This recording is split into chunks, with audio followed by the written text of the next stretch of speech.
Now at 10, two people are arrested in connection with the death of a pregnant woman in McDonald County. Plus, why Girard, Kansas is trying to improve its fire insurance rating. And Hope Kitchen in Webb City celebrates its 7th anniversary. We'll hear how they helped the community in that time. The 4 states' most watched news starts now. A pregnant woman and her baby are dead after the woman was kidnapped from Benton County, Arkansas on Halloween. This is KOAM News at 10. Two people are now in the McDonald County, Missouri jail on charges related to that investigation. KOAM Shannon Becker has more. McDonald County Sheriff Rob Evanson tells us they discovered human remains on property on Laughlin Ridge Road here behind us. They were led here through investigators in the Benton County Sheriff's Office in Northwest Arkansas investigating a missing pregnant woman they now say is deceased.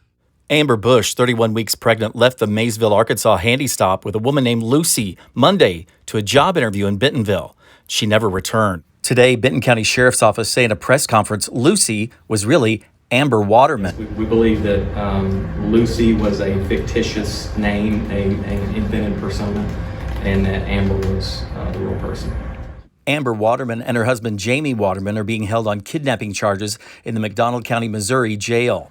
The sheriff goes on to say that Amber's body was recovered today on Laughlin Ridge Road, and the baby was recovered at a different location on Wednesday. The baby was deceased.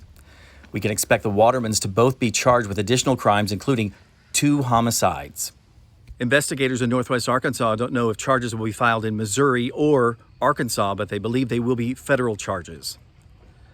In McDonald County, I'm Shannon Becker for KOAM News Now. For the latest updates on this story, download the KOAM News app. We have an update to a story we've followed since Tuesday morning. Joplin police released the preliminary cause of death in the double homicide on Annie Baxter Street. Joplin police say autopsies for Stacy Rush and Eric Tempfley were completed today. Both died from gunshot wounds. Rush and Stamfley were found dead shortly after 9:20 Monday night. David Rush, the suspect in their deaths, shot himself yesterday during a confrontation with Newton County deputies. He later died. Let's check in with Doug Heddy for a first look at the weather. Well, it definitely turned out to be a warm, windy day for us today. Temperatures upper 70s for highs, near 80 degrees. Record high was actually 83, so only 4 degrees shy of that mark. Average high or normal high 64. Look at our temps, upper 60s to lower 70s. We're pretty close to our overnight lows. We're really not going to fall off as we go through the overnight hours due to our southerly winds keeping our temperatures up. They've diminished a little bit, but these are really going to get moving again late tonight into the morning hours with winds gusting tomorrow between 30 and 40 miles per hour. Look at the clouds really increasing out to the west. Here's our storm system already. Showers and thunderstorms building in central and western parts of Kansas. Look at our temps tonight, holding steady, but of course we got this next storm system which is rolling in for us tomorrow. We do even have a severe threat. We're going to break it all down here in just a bit. See you then. The city of Girard, Kansas is currently going under the Insurance Services Office rating process. The city is trying to achieve a good ISO rating in order to adjust the wages for full-time firefighters. An ISO representative told city officials the water pressure in the fire hydrants is hurting the city's current rating. However, retired fire chief said the city can achieve a good ISO rating by properly training full-time firefighters. And this means a lot when it comes to ISO ratings. And ISO is, these are the things that they look at, is training, whether it's in place, even afterwards. KOAM reached out to the city of Girard for a comment but received no response. Hope Kitchen in Neosho, Missouri is celebrating a big milestone this week. KOAM's Carrie Worthen joined them for dinner to get more on the story. It's just always fun to put a smile on somebody's face and just see them be happy, and it just brings me a lot of joy to help people. 7 years later, Hope Kitchen is celebrating their anniversary. This nonprofit kitchen helps feed the hungry. So our food comes from volunteers all over Newton County, also into Arkansas and Joplin as well. They come down, they prepare the meal, they buy the meal, they prepare it in the kitchen. We basically provide the facility for them to come and to prepare that meal. So they do it from their own budgets, their own hearts. They decide the menu. John Humphreys and his wife have been dining with Hope Kitchen since they've opened back in 2015. Well, we've met a lot of people here, and it gives us some place to go. We live right here on the square, so it really helps us come over here and meet people, and we've made a lot of friends here. Harmony Lindsay is one of many volunteers that make Hope Kitchen run, and she encourages anyone to come help. I would tell them that coming here is just kind of it opens your eye to what the community really is, and it kind of gets to see what your downtown Yosho's like, and just to get to know the people here, and their stories are incredible. From a model that was just come and grab a meal, no questions asked, no relationship built, to a model that now says, okay, we want you to come, but we want you to come and be changed. Hope Kitchen now has exchange classes every Monday night where volunteers come in and teach different topics. Substance abuse topics, we have Bible classes that they teach, we do life skills, so budgeting, financing, meal prepping, all of that, and so they're gaining those skills. We encourage them to volunteer as an exchange, so they can volunteer here at Hope Kitchen with a team, or they can volunteer in our community. Definitely try it and see how you feel. It's a lot of fun. I recommend it for everybody. It's cool. Serving more than food, in Neosho, Carrie Worthen, KOAM News. Hope Kitchen is open 3 days a week and serves an average of 200 meals per week. If you're looking to volunteer, you can visit our website, koamnewsnow.com. Coming up, a local store opens for shoppers getting a head start on Christmas. Plus, Erie High School's construction class puts a unique project up for auction.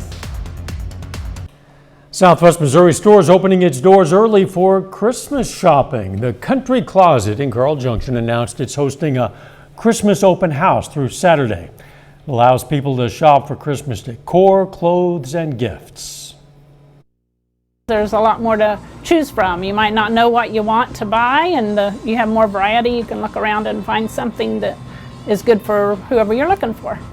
We get our orders in early for Christmas, or with any holiday season. We always place our orders ahead of time so that we can get our orders in time for our open houses, so that everybody has a great selection to shop from. Schaefer says there'll be a free reusable tote bag with every purchase over $50. The Erie, Kansas High School construction class has completed a unique project. KOAM's Yana Hautala spoke with the teacher and students about that project. The starting bid for this cabin that students build at Erie High School is $11,000, but it should be higher, according to class instructor Eric Kraft. Inflation has caused the cost of materials to go up to the point that it would take 15 or 16 to build it a second time. The class started building the cabin 3 years ago, right before COVID hit. Kraft says it was a blessing because back then the cost of materials was lower, but it also caused a challenge because of work delays. We lost some time there, and then the second year I only had 3 students return during the weird COVID pandemic, where we had to wear masks and things like that. Kraft came up with the idea for a residential construction project so the students can get some hands-on experience in a field that can earn a good salary. There seems to always be work for somebody who can do something with their hands. And I hope they learn that that's going to only increase in value as time goes along. The students not only build the cabin, but also handle budgeting and purchasing the materials for it. Buying the stuff, that was hard to, find the good quality stuff, but for, a decent price. Devin Taylor was one of the students working on the cabin last year. We put in the counters and cabinets and set the flooring down, the carpet upstairs, the railing, the ladder. Current students say working on a project like this can have difficulties, but it helps to listen to the teacher and others who may be more experienced. You just really need to listen and know what, but even before you start working on the project, he'll teach you some things in class that you need to know, like the interior of the building, like studs, stuff like that. He'll teach you all about that. You need to know about that stuff for when it comes to nailing and stuff. It's a class that teaches the students all of it: teamwork, budgeting, time management, and of course, construction. Janna Hautala, KOAM News. The auction for that cabin is going to be tomorrow. The open house starts at 5:30 p.m. The sale will start at 6:30. A little later, some Southeast Kansas schools are looking to claim regional championships. We'll have the highlights from tonight's action. Plus, we have thunderstorms increasing for us tomorrow.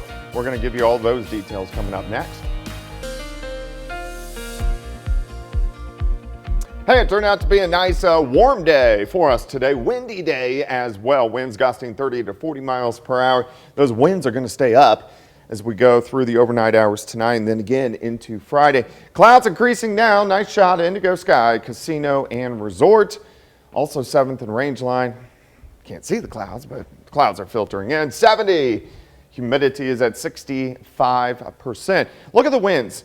Today, we had winds sustained 20 to 30 and then gusts 30 to 40. They've backed down just a little bit, about 10 to 15, but we're still getting gusts in that 20 to 30 mile per hour range. And these are going to start to crank back up as we get into the daytime hours tomorrow. Overnight planner, look at our temps. Hold steady. Our low, only 67. You really see the clouds filtering in and thickening up over the past couple hours. Nothing underneath the clouds as of yet, but here's our storm system. Look at the snow up through parts of Nebraska into South and North Dakota, and then now we're getting some thunderstorms breaking out just to the south of Hays, Kansas, and this is the beginnings of our big batch of showers and thunderstorms, which are going to get going and head toward us as we head into Friday. All right, on Friday, greater severe threat is down across Oklahoma, Arkansas, and Texas, but you can see farther north, we still have a threat, but it drops the farther north you go. So around our neck of the woods, the better threat is going to be along and south of I-44, a little bit lesser north of I-44. Timing 2 p.m. western counties. I think they'll be all out of here by 10. Main threat, wind and hail. Tornado threat is low, but it's still there. So we need to keep our eyes on that as we go into tomorrow afternoon. All right, let's go through the next 48 hours. We'll break this down for you. Here's 4:30 in the morning. Starting to get some scattered little showers on the Kansas and the Oklahoma side. Not a big deal, but a few hit and miss showers into the morning. Here's 8 a.m. Let's go through the morning to the noon hour. Northwestern counties, Iola, Chanute, Yates Center, Fredonia, Neodesha, Howard, Sedan, starting to get scattered showers and thunderstorms. Watch how they pick up in intensity and coverage through the afternoon. Here's 2:30. Let's go to 4. Look at the increase across northeastern parts of Oklahoma. So after 4, this is when our greater threat for severe weather is going to be, and it's mainly going to be within this batch of showers and thunderstorms. Pushing in, here's 5:30 through the heart of the 4-state area. The heaviest by 7, southwestern Missouri, northwest Arkansas. You can see southeastern Kansas now is on the back edge. As we continue through the evening hours, still thunderstorms by 8. In Missouri, Kansas, and Oklahoma, you're starting to dry out. And then everybody pretty much good by 10 p.m. We do got to watch our far northwestern counties, maybe a few showers late tomorrow night. We clear out by Saturday. Saturday looks great. It's just going to be chilly. High temps right around 60. All right, the low rain chances for scattered showers tonight. Look how they go way up. 4 p.m., 7 p.m., 10 p.m. they go down, and then we look pretty good. Rainfall amounts, of course, we got to see where the heaviest storms line up, but estimate, I would say on the low end, a ½ an inch, mainly our western counties. High end, maybe upwards to 2 inches, but on average, 3/4 of an inch to an inch across the region. And you can see those scattered showers and thunderstorms really picking up in the afternoon. High temp, 75. We're going to make it an alert day just due to the severe threat across the region.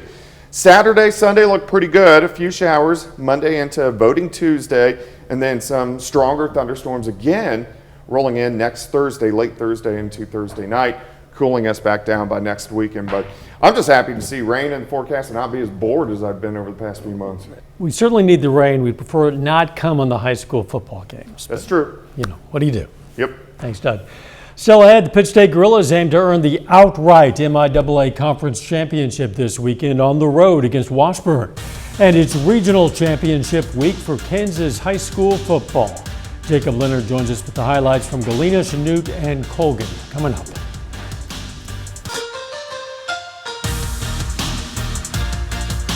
This week is regional championship week for Kansas high school football. In Galena tonight, we have a pair of CNC rivals meeting for a 3A regional title, with the Bulldogs hosting the Columbus Titans. Now Galena 7-2 and has won 6 games in a row. Columbus just 4-5, but kind of gotten hot and won 3 in a row. In less than a minute to half, Titans looking for more, and look at this throw. Brett Hamilton to Cole Minor. Great grab there on the sideline. 56-yard touchdown puts Columbus up 14-6 at halftime. Same score midway through the fourth. Zane Turner made some really nice throws. Rolls out here, hits Hayden Qualls. 13-yard touchdown. Galena within 2. Then on the 2-point conversion, they roll Turner out again. He connects with Tyson Garrison just like that. It's 14-14. The next Columbus drive, Brett Hamilton said, "I ain't ready to go home yet." Looking for a receiver, launches downfield. Minor's there. Big gain for Columbus. Moments later, Hamilton, I'm telling you, ran it hard all night. Carrying guys here. Down inside the 10. Hamilton finishes the drive himself. 6-yard touchdown. Titans go back up 21-14 with just a minute remaining. And Galena got off to a nice start on their ensuing drive, but Cole Minor, dude made big plays all night. There's another. He gets a pick, and that is the ball game. Columbus knocks off Galena 21-14. Titans are 3A regional champions. To Pittsburgh now, Colgan hosting Jayhawk Lynn for a 1A regional championship. And both teams 8-1 coming into this one. Colgan sets the tone early, opening drive. Pass gets tipped. Kyson Bennett comes away with the interception. The Panthers would turn that into points. Cooper Simmons takes the handoff. Short touchdown run there for Simmons. The Jayhawks trying again, but this time putting the ball on the ground. Tristan Voss bats it away, recovers it, and Colgan goes back to Simmons, loses a few guys, and marches right on into the end zone. That makes it 13-0. Still in the first. Now it's Simmons making plays on defense. Another tipped ball and another interception.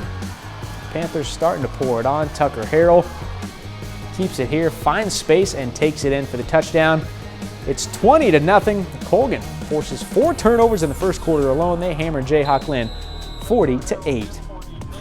The Chanute Blue Comets have been one of the best teams in the state all season long. Chanute is 9-0 so far this fall after winning their playoff opener last week. Now tonight, the Blue Comets hit the field at home against KC Piper, trying to stay undefeated and claim a 4A regional title. That game actually still going, and it's in double overtime with Chanute leading 47-41 with just a few minutes to go. In Oklahoma this evening, regular season finale for the Miami War Dogs hosting the Wagner Bulldogs. First quarter, Cale Charbonneau looking but decides to keep it. Reese Satterwhite though, there to bring him down. Later, Charbonneau finds Whit Edwards, cuts through the middle for the first touchdown of the game. Wagner takes a 7-0 lead. Now Bulldogs with the ball again. Charbonneau rolls out, connects with Alex Shieldknight. He runs it down, spins away from a tackle, eventually finds his way into the end zone. With that, Bulldogs up 14-0. The Miami offense trying to regroup. Carson Jenks on the run. Pass though intercepted by Edwards. He takes it down to the 50. Miami not able to get much going on offense tonight. Wagner wins 42-7. Well, the Quapaw Wildcats wrap up the regular season tonight on the road against Holbert. No problem for Quapaw this evening. They roll 46-7. The Wildcats are 9-1 and enter the playoffs on a 6-game winning streak. At the college level, the Pittsburgh State Gorillas have a chance to claim the outright MIAA League Championship this weekend. Pitt State hits the road to face Washburn on Saturday. Now, the Gorillas, perfect 9-0 heading into the weekend. On the other side, Washburn 6-3. They've actually beaten Pittsburgh State in 4 straight meetings. Saturday's game features the league's best scoring defense in Pittsburgh State and the league's highest scoring offense in Washburn. The Gorilla defense knows it'll be one of their tougher tests, but it's a challenge they're ready for. We're excited. We're excited. We know they're a good team. They're well coached. They got some speed. They pay attention to detail very well, but we're up for the challenge. We're excited to go and have a good game. They do a great job schematically, and they have very good players. I mean, the quarterback, the receivers, their offensive line, they run the ball well. They lead with the pass, and they're very explosive in the passing game, but they have good balance, and enough of that running game to really keep you honest. They share the ball very well. Their wide receivers are very good. They're a very solid offense, but like I said, want to go 1-0 and get the job done. Finally, a little basketball tonight. The Pittsburgh State Gorillas play their one and only exhibition game of the season this evening against the Kansas Jayhawks. And the KU wins 94-63. Marquis English scores a team-high 14 points tonight for the Gorillas. Another moment here. Chanute, like I said, up 47-41 in double overtime against KC Piper. That's obviously fans in Chanute are getting their money's worth tonight. But fans in Galena, well, I guess the Columbus fans in Galena got their money's worth too. That was one of the best high school games I've shot all season long. Hate that one of them had to lose, but it's just tough kids on both sides, and somebody's got to go home. And they were both in it to the end, 21-14. That was the final score. It was. We'll be right back. Take time now to honor a local veteran. Bradley Harold of Altamont, Kansas, served as a corporal in the U.S. Marine Corps. He was stationed in Iraq and Afghanistan from 2007 until 2008, and we are proud to salute Bradley Harold, a four-state hero. You can learn about lots of other heroes. We have thousands of them in our database. You can look them up by name or hometown or by unit. You can also submit a hero of your own anytime, and we encourage you to do that. Just go to our website. It's KOAMnewsnow.com. You're going to want to stay in touch with Doug and the weather team tomorrow because we have an alert day ahead of us. Yeah, so if you don't have the KOAM app downloaded, now's a good time to do it because we have showers, thunderstorms working in by early to mid-afternoon, lasting into the evening hours, and some of those could be strong to severe. We do clear out for the weekend, a little bit cooler Saturday. You gain an extra hour of sleep. You lose an extra hour of evening daylight on Sunday. I hope the sports team has ponchos or raincoats for Friday night football. I was hoping it was going to be better news than that, but it's not. But in the event that we do play tomorrow night, Carthage, Webb City, Lamar, Seneca, all at home for district semifinal games. If they play, we'll have highlights right here tomorrow night. And maybe the rain will move out at least for some of those Western games. Don't forget, morning show, 5 a.m. Let's make it a great tomorrow.